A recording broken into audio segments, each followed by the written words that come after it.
Dans le prochain épisode de Ici tout commence. Tandis qu'Elliot prend une décision radicale, Louis et Charlène se réconcilient. En parallèle, Salomé a des doutes.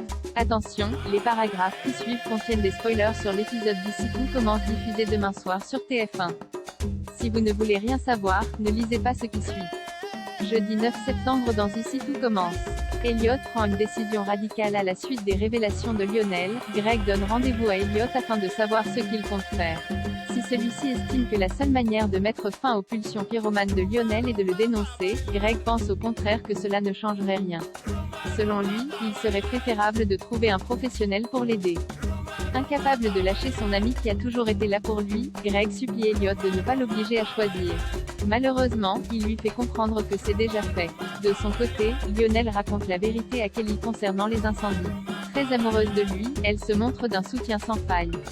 Plus tard, Greg retrouve Lionel et lui reproche de lui avoir caché l'incendie de Villeurbanne. Souhaitant lui venir en aide au péril de son couple, il l'encourage alors à venir lui parler si ses pulsions revenaient. Pendant ce temps, Elliot hésite à dénoncer Lionel. S'il veut préserver son couple, il sait pertinemment qu'il ne doit rien dire, ce qui ne plaît pas du tout à Célia et Hortense qui tentent de le réconforter. En vain. Peu après, Elliot croise Lionel dans le parc. Très remonté, le jeune homme l'accuse d'avoir gâché sa vie. Lionel a beau reconnaître qu'il a un problème, Elliot ne veut rien entendre et continue de l'accabler de reproches. Tandis qu'ils sont sur le point d'en venir aux mains, Antoine intervient et les convoque immédiatement dans son bureau. Contre toute attente, Elliot garde le silence et prétend seulement être sur les nerfs avec tout ce qu'il se passe en ce moment.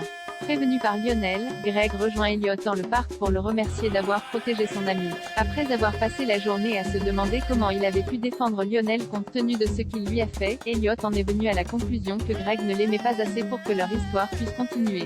Il met alors un terme à leur couple. Louis et Charlène se réconcilient à la suite de sa dispute avec Louis. Charlène a passé la nuit chez ses parents pour le plus grand bonheur de toute la famille. Bien qu'il ne porte pas le fils Guino dans son cœur, Emmanuel assure à sa fille qu'il ne se réjouira jamais de la voir triste. Il lui dit ensuite que c'est une fille bien et que si Louis n'est pas capable de s'en rendre compte, ce sera tant pis pour lui. De son côté, Louis a compris qu'il était allé beaucoup trop loin avec Charlène. Très amoureux d'elle, il confie à sa mère qu'elle est son âme sœur. Certaine que Charlène partage ses sentiments, Claire encourage son fils à mettre son ego de côté pour trouver un moyen de se faire pardonner. Il rejoint donc Charlène en cours de pâtisserie, monte sur un plan de travail puis lui fait une déclaration d'amour devant toute l'assemblée. En débarquant, Tessier lui ordonne de partir immédiatement. Avant qu'il ne quitte les lieux, Charlène lance à son tour qu'elle l'aime puis l'embrasse passionnément aux grandes dames de son père. Plus tard, Emmanuel rapporte à sa femme que Louis et Charlène se sont réconciliés. Bien qu'il ait du mal à y croire, le chef pâtissier doit pourtant se rendre à l'évidence. Plus ils essaient de les séparer, plus ils se rapprochent. De ce fait, Constance et Emmanuel n'ont pas d'autre choix que d'accepter que Louis va rester dans la vie de leur fille. Salomé a des doutes dans la matinée, cela l'accompagne Ambre et Célia à l'institut. Déterminée à attirer Maxime dans ses filets, Ambre s'est mise sur son 31 mais Célia lui rappelle qu'il est en couple avec Salomé.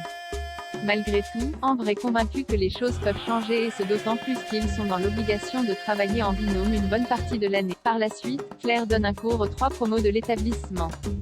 Sur ordre de Tessier, Ambre et Maxime sont désignés pour travailler en équipe. Très vite, ils se montrent particulièrement complices, ce qui n'échappe pas à Salomé qui les regarde du coin de l'œil. Le duo, qui est complémentaire, réalise avec brio un plat qui leur vaut les félicitations de la chef Guino. Ambre remercie alors Maxime et confie avoir adoré travailler avec lui. À la fin des cours, Salomé questionne Célia au sujet d'Ambre et Solal. Si elle avait de simples soupçons jusqu'à présent, elle comprend qu'Ambre cherche à lui piquer Maxime lorsque son ami lui apprend que la jeune femme est polyamoureuse. Pour éviter les conflits, Célia prétend qu'Ambre ne lui a jamais parlé du fils d'Elwood.